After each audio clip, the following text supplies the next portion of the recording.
ನಮಸ್ಕಾರ. ಜನವರಿ 22ನೇ ತಾರೀಕು ಅಯೋಧ್ಯೆಯಲ್ಲಿ ಶ್ರೀರಾಮನ ಪ್ರಾಣ ಪ್ರತಿಷ್ಠಾಪನೆಗೊಂಡಿರುವಂತಹ ಸಂದರ್ಭದಲ್ಲಿ ಇಡೀ ಜಗತ್ತಿನಲ್ಲಿರ್ತಕ್ಕಂಥ ಹಿಂದೂಗಳು ಸಂತೋಷ ಮತ್ತು ಆನಂದವನ್ನು ವ್ಯಕ್ತಪಡಿಸಿರುವಂತಹ ಸನ್ನಿವೇಶವನ್ನು ನಾವು ನೋಡಿದ್ದೇವೆ. 500 ವರ್ಷಗಳಿಂದ ಅಯೋಧ್ಯೆಯಲ್ಲಿ ರಾಮನ ಜನ್ಮಸ್ಥಾನದಲ್ಲಿ ಮಂದಿರವನ್ನು ನಿರ್ಮಾಣ ಮಾಡಬೇಕು ಅನ್ನುವಂತಹ ಸಂಕಲ್ಪವನ್ನು ಮಾಡಿ ಕಾನೂನಾತ್ಮಕವಾಗಿ ಮತ್ತು ಆಂದೋಲನಾತ್ಮಕವಾಗಿ 500 ವರ್ಷಗಳಿಂದ ನಿರಂತರವಾಗಿ ಹೋರಾಟಗಳನ್ನು ಮಾಡಿಕೊಂಡು ಹಿಂದೂ ಸಮಾಜ ಬಂದಿತ್ತು. ಕಾನೂನಾತ್ಮಕವಾಗಿ ಮತ್ತು ಹೋರಾಟದ ಪರಿಣಾಮವಾಗಿ ನಮ್ಮ ದೇಶದ ಪ್ರಧಾನಮಂತ್ರಿ ನರೇಂದ್ರ ಮೋದಿಯವರ ನೇತೃತ್ವದಲ್ಲಿ 22ನೇ ತಾರೀಕು ದೇಶದ ಹಿಂದೂಗಳ ಭಾವನೆಗಳಿಗೆ ಗೌರವ ಮತ್ತು ಒಂದು ಸ್ವಾಭಿಮಾನವನ್ನು ದೊರಕಿಸಿಕೊಡುವಂತಹ ಜನವರಿ 22ನೇ ತಾರೀಕು ಶ್ರೀರಾಮನ ಮಂದಿರ ನಿರ್ಮಾಣಗೊಂಡಿರುವಂಥದ್ದು ಇಡೀ ದೇಶ ಸಂತಸವನ್ನು ವ್ಯಕ್ತಪಡಿಸಿದೆ. ದೇಶದಲ್ಲಿರ್ತಕ್ಕಂಥ ಹಿಂದೂಗಳು ಶ್ರೀರಾಮನ ದರ್ಶನವನ್ನು ಮಾಡಬೇಕು, ಆ ರಾಮನ ದರ್ಶನವನ್ನು ಮಾಡಬೇಕು ಅನ್ನುವಂತಹ ಉದ್ದೇಶವನ್ನು ಇಟ್ಕೊಂಡು ಇಡೀ ದೇಶದಾದ್ಯಂತ ಅಯೋಧ್ಯ ಶ್ರೀರಾಮ ಮಂದಿರ ದರ್ಶನ ಅಭಿಯಾನ್ ಅನ್ನುವಂಥ ಹೆಸರಿನಲ್ಲಿ ಹಿಂದೆ ಕರಸೇವಕರಾಗಿ ಕೆಲಸ ಮಾಡಿರುವಂಥವರು, ಹೋರಾಟಗಳಲ್ಲಿ ಭಾಗವಹಿಸಿರುವಂಥವರು, ಹೋರಾಟದಲ್ಲಿ ಭಾಗವಹಿಸಿ ಮಡಿದಿರುವಂಥವರ ಕುಟುಂಬದವರು ಇವರೆಲ್ಲರನ್ನ ಆ ಶ್ರೀರಾಮನ ದರ್ಶನವನ್ನು ಮಾಡಬೇಕು ಅನ್ನುವಂಥ ಉದ್ದೇಶವನ್ನು ಇಟ್ಕೊಂಡು ಈ ಅಭಿಯಾನವನ್ನು ಪ್ರಾರಂಭ ಮಾಡಿದೆ. ಈ ಅಭಿಯಾನದಲ್ಲಿ ದೇಶದ ಎಲ್ಲ ರಾಜ್ಯಗಳಿಂದ ಸುಮಾರು ಪ್ರತಿನಿತ್ಯ 75,000 ಜನ ಅಯೋಧ್ಯೆಗೆ ಟ್ರೈನ್ ಮುಖಾಂತರ ಕಳಿಸುವಂತಹ ವ್ಯವಸ್ಥೆ ಈ ಅಭಿಯಾನದ ಮೂಲಕ ಮಾಡ್ತಿದೆ. ಕರ್ನಾಟಕದಿಂದ 6ನೇ ತಾರೀಕಿಗೆ ಮೊದಲನೇ ರೈಲು ತುಮಕೂರಿನಿಂದ ಹೊರಟು, ಅದಾದಮೇಲೆ ಚಿತ್ರದುರ್ಗದಿಂದ ಒಂದು ರೈಲು ಹೊರಟು, ಅದಾದಮೇಲೆ ಬೆಂಗಳೂರಿನಿಂದ ಒಂದು ರೈಲು ಹೊರಟಿದೆ, ನಿನ್ನೆ ರಾತ್ರಿ ಮೈಸೂರಿನಿಂದ ಒಂದು ಹೊರಟಿದೆ, ನಿನ್ನೆ ರಾತ್ರಿ ಬೆಳಗಾಂನಿಂದ ಒಂದು ಟ್ರೈನ್ ಹೊರಟಿದೆ. ಸೊ ಕರ್ನಾಟಕದಿಂದ ಇಲ್ಲಿವರೆಗೆ 5 ರೈಲುಗಳು ಅಯೋಧ್ಯೆಗೆ ಹೋಗಿದೆ. ಅದರಲ್ಲಿ 3 ರೈಲು ದರ್ಶನ ಮಾಡಿಕೊಂಡು ವಾಪಸ್ ಬಂದಿದ್ದಾರೆ. ಇನ್ನು 2 ರೈಲು ಇವತ್ತು, ಒಂದು ರೈಲು ವಾಪಸ್ ಬರುತ್ತೆ, ಇನ್ನೊಂದು ರೈಲು ನಾಳೆ ಅಯೋಧ್ಯೆಯನ್ನು ತಲುಪುತ್ತೆ. ಸೊ ಇಲ್ಲಿವರೆಗೆ ಸುಮಾರು 8,500 ರಾಮ ಭಕ್ತರು, ಕರ್ನಾಟಕದ ರಾಮ ಭಕ್ತರು ಅಯೋಧ್ಯೆಯ ಶ್ರೀರಾಮನ ದರ್ಶನವನ್ನು ಮಾಡಿರುವಂಥದ್ದು ಈ ಅಭಿಯಾನದ ಮೂಲಕ ನಾವು ಮಾಡಿದ್ದೇವೆ. ಮೈಸೂರಿನ ಅಯೋಧ್ಯೆಗೂ ಮತ್ತು ಮೈಸೂರಿಗೆ ತುಂಬ ಅನ್ಯೋನ್ಯವಾಗಿರ್ತಕ್ಕಂಥ ನಂಟು ಇರುವಂಥದ್ದು ಇಡೀ ದೇಶಕ್ಕೆ ಗೊತ್ತಿದೆ. ಅಯೋಧ್ಯೆಯಲ್ಲಿ ರಾಮನ ಮೂರ್ತಿಯನ್ನು ಪ್ರತಿಷ್ಠಾಪನೆ ಆಗಿದೆ. ಆ ಮೂರ್ತಿಗೆ ಬೇಕಾಗಿರುವಂಥ ಶಿಲೆನೂ ಮೈಸೂರದ್ದೇ. ಆ ಶಿಲೆಗೆ ಮೂರ್ತಿಯನ್ನಾಗಿ ರೂಪ ಕೊಟ್ಟಿರುವಂಥವರು ನಮ್ಮ ಮೈಸೂರಿನವರೇ. ಅರುಣ್ ಯೋಗಿರಾಜ್ ಅವರು ಅದರ ಮೂರ್ತಿಯನ್ನು ಕೆತ್ತನೆ ಮಾಡಿದ್ದಾರೆ. 5 ಜನ ಪ್ರಾಣ ಪ್ರತಿಷ್ಠಾಪನೆ ಮಾಡುವಂಥದ್ರಲ್ಲಿ ಕರ್ನಾಟಕದ ಉಡುಪಿ ಮಠದ ಶ್ರೀಗಳು ಕೂಡ ಒಬ್ಬರು ಆಗಿದ್ದರು. ಹೀಗಾಗಿ ಕರ್ನಾಟಕಕ್ಕೂ ಅಯೋಧ್ಯೆಗೂ ಅನ್ಯೋನ್ಯವಾಗಿರ್ತಕ್ಕಂಥ ಒಂದು ಸಂಬಂಧವನ್ನು ನಾವು ಈ ಪ್ರತಿಷ್ಠಾಪನೆ ಸಂದರ್ಭದಲ್ಲಿ ನೋಡ್ತೇವೆ. ಇವತ್ತು ಮೈಸೂರಿನ ಭಾಗದ ಮೈಸೂರು, ಚಾಮರಾಜನಗರ ಮತ್ತು ಮಡಿಕೇರಿ ಈ 3 ಜಿಲ್ಲೆಗಳಿಂದ 1,400 ರಾಮ ಭಕ್ತರು ಇವತ್ತು ರಾತ್ರಿ ಹೊರಡುವಂಥ ರೈಲಿನಲ್ಲಿ ಅಯೋಧ್ಯೆ ದರ್ಶನಕ್ಕೆ ಹೊರಡುವಂಥವ್ರು ಇದ್ದಾರೆ. ಸೊ ಈ ಅಯೋಧ್ಯೆ ದರ್ಶನದ ಸಂದರ್ಭದಲ್ಲಿ ರೈಲ್ವೆ ಇಲಾಖೆಯಿಂದ ಅಚ್ಚುಕಟ್ಟಾಗಿರ್ತಕ್ಕಂಥ ವ್ಯವಸ್ಥೆಯನ್ನು ರೈಲ್ವೆ ಇಲಾಖೆಯವರು ಮಾಡಿದ್ದಾರೆ. ಕರ್ನಾಟಕದಿಂದ ಅಥವಾ ಇಡೀ ದೇಶದಿಂದ ಅಯೋಧ್ಯೆಗೆ ಹೋಗುವಂಥ ರಾಮ ಭಕ್ತರು ತಮ್ಮ ಸ್ವಂತ ಹಣವನ್ನು ಕೊಟ್ಟು 3,000 ರೂಪಾಯಿ, ಪ್ರತಿಯೊಬ್ಬರು 3,000 ರೂಪಾಯಿ ಹಣವನ್ನು ಕೊಟ್ಟು ಟಿಕೆಟನ್ನು ಮುಂಚಿತವಾಗಿ ಬುಕ್ ಮಾಡಿಕೊಂಡು ವಿಶೇಷ ಆಸ್ಥಾ ಅಂತಕ್ಕಂಥ ವಿಶೇಷ ರೈಲಿನ ಮೂಲಕ ರೈಲ್ವೆ ಇಲಾಖೆಯವರು ಈ ಒಂದು ವ್ಯವಸ್ಥೆಯನ್ನು ಮಾಡಿದ್ದಾರೆ. ಮತ್ತು ರೈಲ್ವೆ ಇಲಾಖೆಯಿಂದ ರಾಮ ಭಕ್ತರಿಗೆ ಹೋಗುವಂಥ ಸಂದರ್ಭದಲ್ಲಿ ಊಟ ಉಪಹಾರವನ್ನು ರೈಲ್ವೆ ಇಲಾಖೆಯಿಂದನೇ ಕೊಡ್ತಾ ಇದ್ದಾರೆ. ಮತ್ತು ರೈಲಿನಲ್ಲಿರ್ತಕ್ಕಂಥ ವ್ಯವಸ್ಥೆಗಳು, ಇದು ಹಸ್ತ ವಿಶೇಷ ರೈಲಿನಲ್ಲಿ ವಿಭಿನ್ನವಾಗಿರ್ತಕ್ಕಂಥ ವ್ಯವಸ್ಥೆಯನ್ನು ರೈಲ್ವೆ ಇಲಾಖೆಯವರು ಮಾಡಿದ್ದಾರೆ. ಅಂದರೆ ಪ್ರತಿ ಕೋಚಿಗೂ ಒಬ್ಬರು ಸ್ವಚ್ಛತೆ ಮಾಡುವಂಥ ಕರ್ಮಿಯನ್ನು ನೇಮಿಸಿದ್ದಾರೆ. ಊಟ ಉಪಹಾರವನ್ನು ವಿತರಣೆ ಮಾಡೋದಕ್ಕೂ ಒಬ್ಬರು ಎಂಪ್ಲಾಯೀಸ್ಗಳಿದ್ದಾರೆ. ರಕ್ಷಣೆ ಮಾಡೋದಕ್ಕೆ ಪ್ರತಿ ಕೋಚಿಗೂ ಒಬ್ಬೊಬ್ಬರು ರೈಲ್ವೆ ಇಲಾಖೆಯ ಪೊಲೀಸ್ ಡಿಪಾರ್ಟ್ಮೆಂಟ್ನವರು ಒಬ್ಬರು ಇರ್ತಾರೆ. ಇಡೀ ಕೋಚು ಮತ್ತು ಇಡೀ ಟ್ರೈನನ್ನು ನಿರ್ವಹಣೆ ಮಾಡೋದಕ್ಕೋಸ್ಕರವಾಗಿ ಎಲ್ಲ ಪ್ರಮುಖ ಅಧಿಕಾರಿಗಳನ್ನು ರೈಲಿನಲ್ಲಿ ನಿಯುಕ್ತಿಯನ್ನು ಮಾಡಿದ್ದಾರೆ. ಸೊ ರೈಲಲ್ಲಿ ಚಳಿಗಾಲ ಆಗಿರೋದ್ರಿಂದ ಸ್ಲೀಪರ್ ಕೋಚಲ್ಲಿನೇ ಇವರಿಗೆ ಬೆಡ್ಡು, ಬೆಡ್ಶೀಟು, ಕಂಬಳಿಯನ್ನು ಕೊಡುವಂಥ ವ್ಯವಸ್ಥೆಯನ್ನು ರೈಲ್ವೆ ಇಲಾಖೆಯವರು ಮಾಡಿದ್ದಾರೆ. ಕುಡಿಯೋ ನೀರಿಂದ ಹಿಡಿದು ಬೆಳಗ್ಗೆ ಟೀ ಕಾಫಿಯನ್ನು ಕೊಡೋದ್ರಿಂದ ಹಿಡಿದು ಎಲ್ಲ ರೀತಿಯ ಸೌಲಭ್ಯವನ್ನು ರೈಲ್ವೆ ಇಲಾಖೆಯವರು ಮಾಡಿದ್ದಾರೆ. ಸೊ ನಮ್ಮ ರೈಲು 2 ದಿನಗಳ ಪ್ರಯಾಣ ಆದಮೇಲೆ ಅಯೋಧ್ಯವನ್ನು ತಲುಪುತ್ತೆ. ಅಯೋಧ್ಯೆಯಲ್ಲಿ ಅಭೂತಪೂರ್ವವಾಗಿರ್ತಕ್ಕಂಥ ವ್ಯವಸ್ಥೆಗಳನ್ನು ನಮ್ಮ ರಾಮಲೀಲಾ ಟ್ರಸ್ಟ್ನವರು ಮಾಡಿದ್ದಾರೆ. ಅಲ್ಲಿ ರಾಮ ಭಕ್ತರು ಹೋಗ್ತಿದ್ದಂಗೆ ರೈಲ್ವೆ ನಿಲ್ದಾಣದಿಂದ ಅವರನ್ನು ಸ್ವಾಗತ ಮಾಡೋದಕ್ಕೆ ಒಂದು ದೊಡ್ಡ ತಂಡ ಇದೆ. ಕರ್ನಾಟಕದಿಂದ ವ್ಯವಸ್ಥೆಗಳನ್ನು ನೋಡೋದಕ್ಕೋಸ್ಕರವಾಗಿಯೇ ಮುಂಚಿತವಾಗಿ 10 ಜನರ ತಂಡವನ್ನು ನಾವು ಅಲ್ಲಿಗೆ ಕಳಿಸಿದ್ದೇವೆ. ಅವೆಲ್ಲ ವ್ಯವಸ್ಥೆಗಳನ್ನು ನೋಡಿಕೊಂಡು ನಮ್ಮ ಕರ್ನಾಟಕದ ರಾಮ ಭಕ್ತರು ಹೋಗ್ತಿದ್ದಂಗೆ ಅವರನ್ನು ಕರ್ಕೊಂಡು ಹೋಗೋದಕ್ಕೆ ಮುಂಚಿತವಾಗಿ ಹೋಗಿ ಅವರು ವ್ಯವಸ್ಥೆಯನ್ನು ನೋಡ್ಕೊಳ್ತಿದ್ದಾರೆ. ಸೊ ಇಡೀ ಅಯೋಧ್ಯೆಗೆ ತಲುಪಿದ ಮೇಲೆ ನಮ್ಮ ಬಸ್ಸಿನ ವ್ಯವಸ್ಥೆಗಳನ್ನು ಮಾಡಿದ್ದಾರೆ. ಬಸ್ಸಿನಲ್ಲಿ ಕರ್ಕೊಂಡು ವಸತಿ ಜಾಗಕ್ಕೆ, ಅಂದರೆ ಟೆಂಟ್ ಸಿಟಿ ಅಂತಕ್ಕಂಥ ಒಂದು ವಸತಿಯ ದೊಡ್ಡ ಸಭಾಂಗಣದ ಥರದಲ್ಲಿ ಟೆಂಟ್ ಸಿಟಿಯನ್ನು ಮಾಡಿದ್ದಾರೆ. ಜರ್ಮನ್ ಟೆಂಟ್ಗಳಲ್ಲಿ ವಸತಿ ವ್ಯವಸ್ಥೆ ಇದೆ. ಅಂದರೆ ಒಂದೇ ಸಾರಿಗೆ 75,000 ಬೆಡ್ಗಳ ಇರುವಂತಹ ವಸತಿ ವ್ಯವಸ್ಥೆಯನ್ನು ಅಯೋಧ್ಯೆಯಲ್ಲಿ ಮಾಡಿದ್ದಾರೆ. ಈಗ ನಾವು ಹೋಗಿರುವಂಥ ಕರ್ನಾಟಕದ ಭಕ್ತರಿಗೂ ಆ ಟೆಂಟ್ ವ್ಯವಸ್ಥೆನಲ್ಲಿ ಅಲ್ಲಿ ಟೆಂಟಲ್ಲಿ ಒಂದು ಕಾಟ್ ಇರುತ್ತೆ, ಬೆಡ್ ಇರುತ್ತೆ, ಬೆಡ್ಶೀಟ್ ಇರುತ್ತೆ, ಒಂದು ಕಂಬಳಿ ಇರುತ್ತೆ, ದಿಂಬಿರುತ್ತೆ.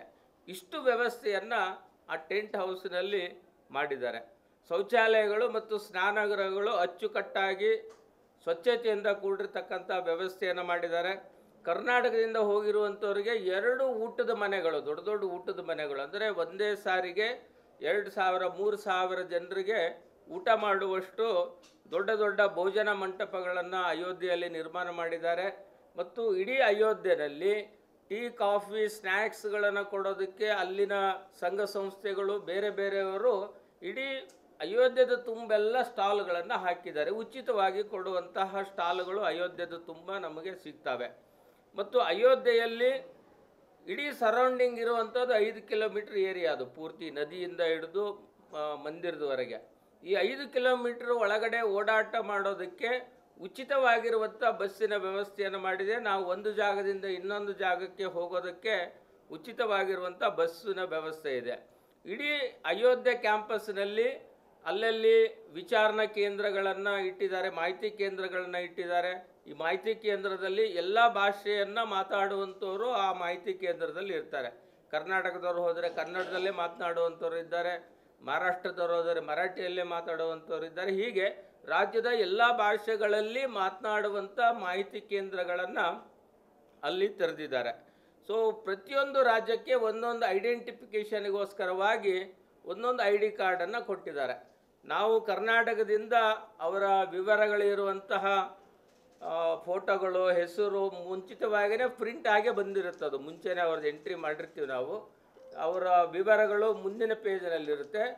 ಹಿಂದುಗಡೆ ಶ್ರೀರಾಮನ ಒಂದು ಪರ್ಮನೆಂಟಾಗಿ ಅವರು ಹೋಗಿ ಬಂದಿರುವಂಥ ನೆನಪಿಗೆ ಈ ಬಾಲರಾಮನ ಫೋಟೋನೂ ಕೂಡ ನಾವು ID ಕಾರ್ಡ್ನಲ್ಲೇ ಹಾಕಿದ್ದೀವಿ. ಇದು ನಮ್ಮ ಅಭಿಯಾನದ ಕಡೆಯಿಂದ ಮಾಡಿರುವಂಥ ID ಕಾರ್ಡ್ ಇದು.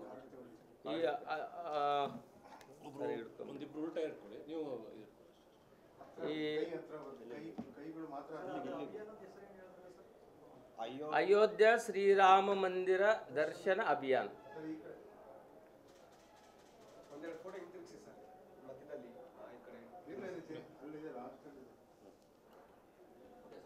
ಸೊ ಈ ಒಂದು ಐ ಡಿ ಕಾರ್ಡನ್ನು ಇದು ನಮ್ಮ ಅಭಿಯಾನದ ಕಡೆಯಿಂದ ಕೊಡುವಂಥ ಐ ಡಿ ಕಾರ್ಡ್ ಇದು. ಸೊ ಈ ಕಾರ್ಡಿನ ಜೊತೆಗೆ ರೈಲ್ವೆ ಇಲಾಖೆಯವರು ಒಂದು ಐ ಡಿ ಕಾರ್ಡನ್ನು ಕೊಡ್ತಾರೆ.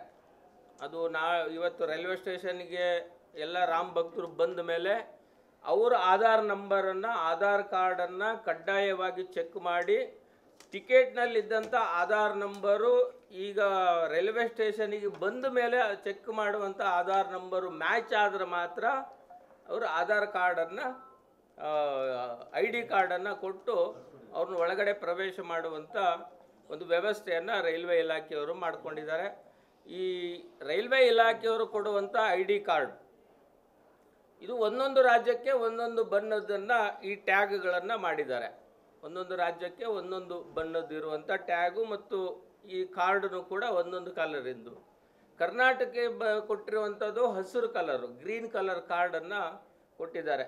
ಈ ಗ್ರೀನ್ ಕಲರ್ ಬ್ಯಾಡ್ಜು ಟ್ಯಾಗು ಹಾಕ್ಕೊಂಡಿರುವಂಥವ್ರು ಅಯೋಧ್ಯೆಯಲ್ಲಿ ಎಲ್ಲಾದರೂ ಕಾಣಿಸಿದರೆ ಅವರು ಕರ್ನಾಟಕದವರು ಅಂತ, ಪಿಂಕ್ ಕಲರ್ ಕಾಣಿಸಿದರೆ ಅದು ಆಂಧ್ರದವರು ಅಂತ. ಈ ಥರ ಐಡೆಂಟಿಫಿಕೇಷನ್ಗೋಸ್ಕರ ಒಂದು ರಾಜ್ಯಕ್ಕೆ ಒಂದೊಂದು ಕಲರಿನ ಟ್ಯಾಗ್ ಮತ್ತು ಬ್ಯಾಡ್ಜನ್ನು ರೈಲ್ವೆ ಇಲಾಖೆಯಿಂದ ಹಸ್ತ ವಿಶೇಷ ರೈಲಿನ ಪರವಾಗಿ ಅವರು ಅದನ್ನು ಕೊಟ್ಟಿದ್ದಾರೆ.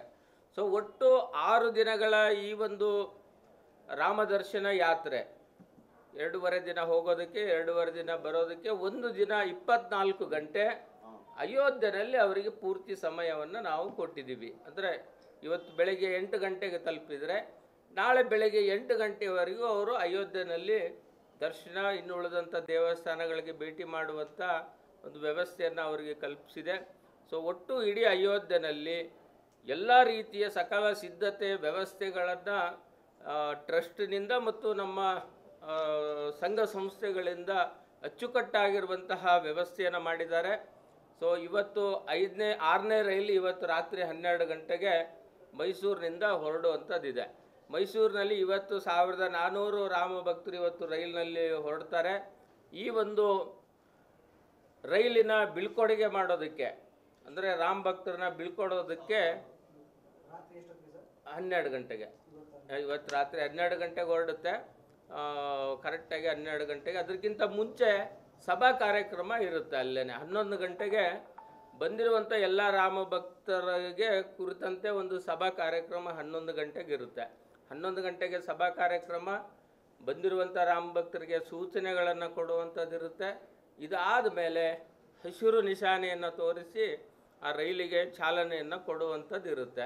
ಸೊ ಇವತ್ತಿನ ಮೈಸೂರಿನಲ್ಲಿ ನಡೆಯುವಂಥ ಈ ರೈಲಿನ ಚಾಲನೆಯನ್ನು ಕೊಡೋದಕ್ಕೆ ಅಯೋಧ್ಯೆಯ ಶ್ರೀರಾಮನ ಮೂರ್ತಿಯನ್ನು ನಿರ್ಮಾಣ ಮಾಡಿರುವಂಥ ನಮ್ಮ ಮೈಸೂರಿನವರಾಗಿರುವಂಥ ಶ್ರೀಯುತ ಅರುಣ್ ಯೋಗಿರಾಜ್ ಅವರು ಇದರ ಉದ್ಘಾಟನೆಗೆ ಬರುವಂಥವರಿದ್ದಾರೆ. ಅದರ ಜೊತೆಗೆ ನಮ್ಮೆಲ್ಲ ಮುಖಂಡರುಗಳು, ಸಮಾಜದ ನಾಯಕರುಗಳು ಅಲ್ಲಿ ಆ ಕಾರ್ಯಕ್ರಮದಲ್ಲಿ ಭಾಗವಹಿಸುವಂಥವರಿದ್ದಾರೆ. ಸೊ ಹೀಗಾಗಿ ತಮ್ಮೆಲ್ಲರಿಗೂ ಇವತ್ತಿನ ರಾತ್ರಿ ಕಾರ್ಯಕ್ರಮಕ್ಕೆ 11 ಗಂಟೆ ಕಾರ್ಯಕ್ರಮಕ್ಕೆ ತಮಗೂ ಕೂಡ ನಾನು ಸ್ವಾಗತವನ್ನು ಬಯಸ್ತೇನೆ.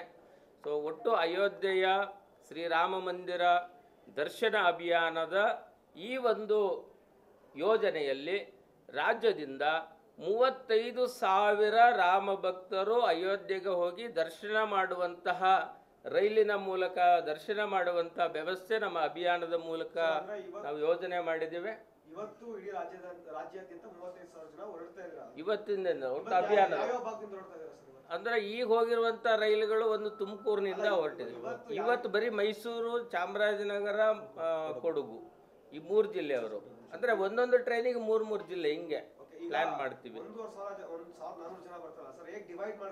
ಡಿವೈಡ್ ಅಂದರೆ ನಾವು ಈಗ ಮೈಸೂರಿಂದ ಹೊರಡೋ ಟ್ರೈನಿಗೆ ಮೈಸೂರು ಅಕ್ಕಪಕ್ಕದ 3 ಜಿಲ್ಲೆಯವರೆಗೆ ಸಂಖ್ಯೆಯನ್ನು ಡಿವೈಡ್ ಮಾಡಿದ್ವಿ. ಅಂದರೆ ಒಟ್ಟು ಇಡೀ 35,000 ಮತ್ತು ನಮಗೆ ಸಿಕ್ಕಿರುವಂಥ ರೈಲುಗಳನ್ನು ಡಿವೈಡ್ ಮಾಡಿದ್ದೀವಿ ಅಕ್ಕಪಕ್ಕದ ಜಿಲ್ಲೆ.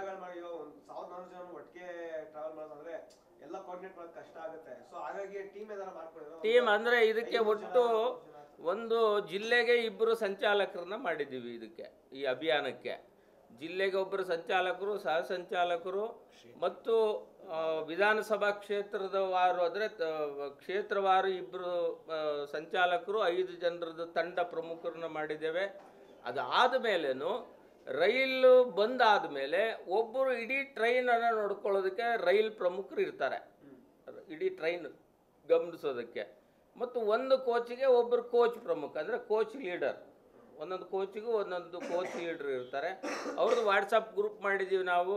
ಅವ್ರದ್ದು ಏನಾದರೂ ಸಮಸ್ಯೆ ಬಂದರೆ, ಇನ್ನೇನಾದರೂ ಮಾಹಿತಿ ತಿಳಿಸ್ಬೇಕು ಅಂತಂದರೆ ಅವ್ರ ಜೊತೆಗೆ ಕೋಆರ್ಡಿನೇಟ್ ಮಾಡುವಂಥ ಒಂದು ವಾಟ್ಸಪ್ ಗ್ರೂಪ್ ಮೂಲಕ ಅವರಿಗೆ ವಿಷಯಗಳನ್ನು ವಿನಿಮಯ ಮಾಡಿಕೊಳ್ಳುವಂಥ ಒಂದು ಸಿಸ್ಟಮ್ ಇದೆ. ಇಡೀ ರಾಜ್ಯದ ಜಿಲ್ಲೆಗಳನ್ನು ನೀವು ಹೇಳ್ದಂಗೆ, ಈಗ ಉದಾಹರಣೆ ತುಮಕೂರಿಂದ ಹೊರಡುವಂಥ ರೈಲು ತುಮಕೂರು, ಮಧುಗಿರಿ, ಹಾಸನ ಮತ್ತು ಚಿಕ್ಕಮಗಳೂರಿನವರು ಜೋಡಿಸಿದ್ದೀವಿ ನಾವು. ಚಿತ್ರದುರ್ಗದಿಂದ ಹೊರಟಿರುವಂಥವ್ರಿಗೆ ಚಿತ್ರದುರ್ಗ, ವಿಜಯನಗರ, ಬಳ್ಳಾರಿ ಮತ್ತು ಕೊಪ್ಪಳ, ಹೀಗೆ ಆಯಾ ರೂಟಿಗೆ ಹೋಗುವಂಥದ್ದು. ಅಂದರೆ ರೈಲ್ ಅವರು ಕೊಟ್ಟಿರೋದು ಬೇರೆ ಬೇರೆ ರೂಟಿಗೆ ಕೊಟ್ಟಿದ್ದಾರೆ. ಆಯಾ ರೂಟಿಗೆ ಬೇಕಾಗುವ ತಕ್ಕಾಗೆ ಆ ರೈಲಿಗೆ ಬೇಕಾಗುವಂಥ ಸಂಖ್ಯೆಯನ್ನು ಜೋಡಿಸಿ ಎಲ್ಲ ರೈಲುಗಳನ್ನು ಪೂರ್ತಿ ಮಾಡುವಂಥದ್ದನ್ನು ಪ್ಲ್ಯಾನ್ ಮಾಡಿದ್ದೀವಿ. ಈಗ ಅಲ್ಲಿ ಹೋಗಿ ಬರೋದಕ್ಕೂ ಸಂಪೂರ್ಣವಾಗಿ ಎಲ್ಲ ನಿಮ್ಮ ಪಾರ್ಟಿಯವರೇ ಪಾರ್ಟಿಯಿಂದ ಅಂದರೆ ಸೊ ಈಗ ನಮ್ಮ ಪಾರ್ಟಿಯಿಂದ ಬರೀ ಯೋಜನೆ ಮಾಡೋದು ಮಾತ್ರ ನಮ್ಮ ಕೆಲಸ. ಯಾರ್ಯಾರು ಹೋಗ್ತೀವಂತಾರೆ ರಾಮ್ ಭಕ್ತರು, ನಮ್ಗೆ ಹೆಸರು ಕೊಡ್ತಾರೆ, ಅವರ ವ್ಯವಸ್ಥೆಗಳನ್ನು ನೋಡ್ಕೊಳ್ಳುವಂಥದ್ದು. ಇದು ಉಳಿದಿದ್ದೆಲ್ಲ ಹಣಕಾಸಿನ ಕೊಡುವಂಥದ್ದು ಅದೆಲ್ಲದು ಅವರೇ ಮಾಡಬೇಕು, ಅವರೇ ದುಡ್ಡು ಕೊಡಬೇಕು.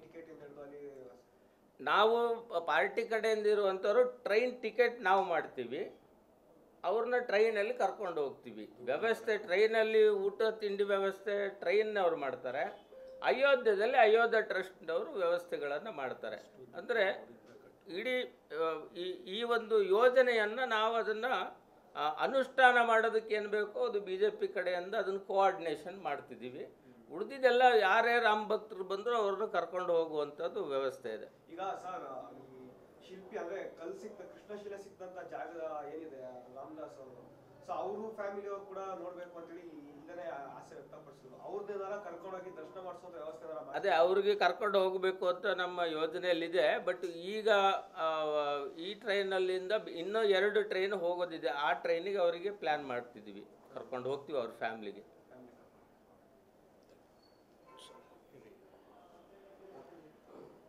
ನಿನ್ನೆ ಸಾಕಿದೆಯಾ ಸರ್, ಮುಗಿತಾ?